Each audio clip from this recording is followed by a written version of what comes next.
ध्यान रखना, कभी भी किसी ब्राह्मण से ऊंची आवाज में बात मत करना। गुरु से, संत से, माता पिता से, घर के बड़ों से कभी ऊंची आवाज में बात मत करना। जो अपने घर के बड़ों से, गुरुजनों से, ब्राह्मणों से ऊंची आवाज में बात करते हैं, उनके पुण्य नष्ट हो जाते हैं, उनकी कीर्ति, उनका ऐश्वर्य नष्ट हो जाता है।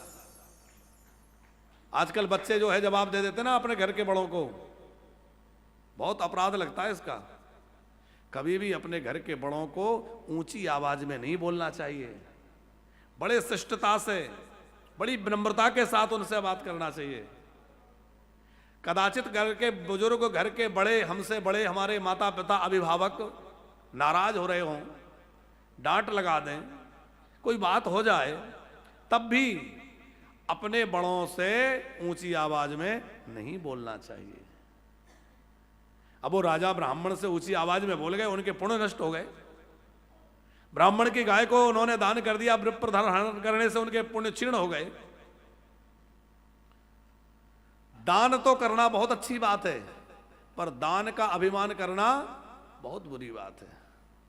अरे भगवान ने दान करने योग्य बनाया तो भगवान का धन्यवाद करो कि प्रभु तूने मुझे इस लायक बनाया कि मैं दान कर पा रहा हूं। आप विचार करिए, भगवान ने हमें इतना नहीं दिया होता तो हम कहां से दान करते। तो भगवान ने दिया तब तो कर रहे हैं। आज हमारे घर के साहब कथा करवा रहे हैं, खूब उदार मन से कथा का आयोजन कर रहे हैं, बहुत अच्छी व्यवस्था कर रखी है, खूब बढ़िया भंडारा का आज करवाया और श्राद्ध करवाया अपने पूज्य पिताजी का। सब कर्तव्य बड़े अच्छे मन से कर रहे हैं। तो ये तभी तो कर रहे हैं जब भगवान ने इनको उतना दिया। न दिया होता तो कैसे करते। हाँ, ये अलग बात है कि मिलने के बाद भी सब कोई अपने धन को अच्छे कामों में नहीं लगाते। मिला तो बहुतों को है, पर किसी किसी का धन भागवत जैसे या सत्कर्मों में लगता है और किसी किसी का धन हॉस्पिटल में और कोर्ट में जाके लगता है। तो ये तो अलग अलग बात है कि किसका धन कैसा है, किसका हॉस्पिटल में जाएगा, किसका वकीलों में जाएगा, पुलिस में जाएगा, कहां जाएगा। अरे जैसे कमाया होगा वैसे ही जाएगा। भैया भगवान की बड़ी कृपा है कि वो हमारे धन को किसी सदकार्य में लगवा रहे हैं। हमें उस योग्य बनाया और उस योग्य बना के भगवान अच्छे कार्य में हमारे धन का विनियोग करा रहे हैं, विनिमय करा रहे हैं। तो भगवान का धन्यवाद करो। प्रभु तूने कितनी कृपा बरसाई है,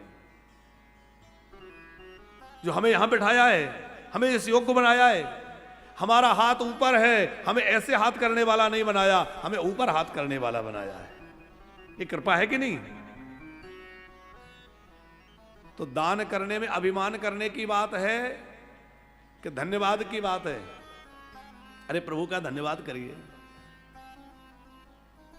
लेकिन राजा नरक को दान का अभिमान हो गया। अरे राजा बलि जैसा दानी कौन होगा।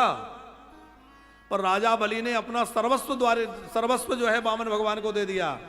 फिर भी उनके मन की दीनता, उनकी भक्ति नहीं गई। ये है दान। इसलिए आज भी जब भी कोई बड़ा दान करता है तो उसको बोलते हैं बलि दान, बलि जैसा दान। बलिदान का मतलब पशुओं को मारना नहीं होता। बलिदान का मतलब पक्षियों को मारना नहीं होता, जीव हिंसा नहीं होता। बलिदान का मतलब होता है राजा बलि जैसा दान, जैसा राजा बलि ने दान किया।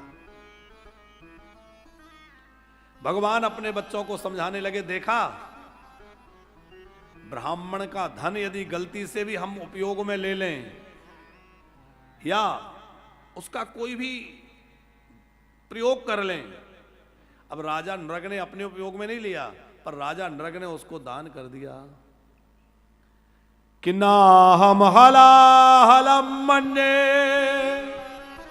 विषमया स्वप्रतिक्रिया ब्रह्मस्वम ही विषम प्रोक्तम नास प्रतिविधिर भुवि। उसकी कोई प्रतिक्रिया नहीं हो, उसकी चिकित्सा नहीं है। ब्राह्मण का धन हरण करने से पुण्य नष्ट होंगे, कीर्ति नष्ट होगी, जीवन नष्ट हो जाएगा, पूरा कुल खानदान नष्ट हो जाएगा। अपने द्वारा दिया हुआ हो या किसी और के द्वारा। कई लोगों की आदत होती है, कोई दान कर रहा है ना, धीरे से हाथ पकड़ के दबाएंगे, अरे इतना क्यों, रखो अब थोड़ा दे दो। अरे दे कोई रहा है और जबरदस्ती आपके पेट में दर्द हो रहा है। किसी दान करने वाले को, सत्कर्म करने वाले को रोकना भयंकर अपराध है। हम तो करते नहीं, जो कर रहा है उसको और रोकते। अच्छा, शादी ब्याह में और आनंद देखो आप लोगों ने देखा होगा, जब शादी ब्याह होता है तो सारे काम लोग खूब बढ़िया से करेंगे। डीजे के पीछे जो नोट उड़ाए जाते हैं वो एकदम नए होते हैं, बैंक से आते हैं, बिल्कुल करकरे नोट होते हैं कि नहीं।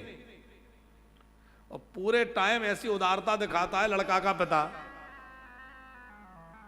कितने का डीजे बज गया, कितने का फटाका फूट गया, कितने की लाइट लग गई, कितने का खाना फेंक गया, पता नहीं, उड़ाए जा रहे हैं। और सवेरे जब पंडित जी की दक्षिणा का नंबर आए तो मुंह देखने लायक होता है? कैसे मुंह लटक जाता है, जैसे मानो कोई पूरी दुनिया मांग रहा हो इनसे। अरे पंडित जी इतना। अच्छा, मजे की बात तो तब है कि वो कहता इतना और उस बगल में बैठे होते हैं, वो बैग दबाए, एक दो लोग ऐसे कुछ रहते हैं वहां, है फूफा धीरे से हाथ दबा, इतना नहीं, अरे इतना क्यों। वो जबरदस्ती भलमन से हाथ लेने के चक्कर में कि हमें कहेंगे तुमने बचवा दिया। अरे तुम बचवा नहीं दे रहे, तुम उनका नाश कर रहे हो। 1000 2-4 हजार बचवा दोगे, पर ब्राह्मण बेचारा दुखी होकर चला जाएगा तो क्या होगा? ब्राह्मण दुखी होकर चला जाएगा तो भैया जो नव दंपत्ति हैं उनका जीवन नरक में चला जाएगा, उनका जीवन बेकार हो जाएगा। इसलिए ऐसा मत करो, उन्हें मुक्त हस्तदान करने दो। कि स्वदत्तां परदत्तां ब्रह्मव्रतीं हरेश्चया 60 वर्ष सहस्राणि विष्टायां जायते कृमि। अपने द्वारा दिया हुआ हो या किसी और के द्वारा दिया हुआ हो, जो विप्र धन का हरण करता है वो 60,000 वर्षों तक विष्टा का कीड़ा बनता है। ये श्लोक लिखा है भागवत जी में।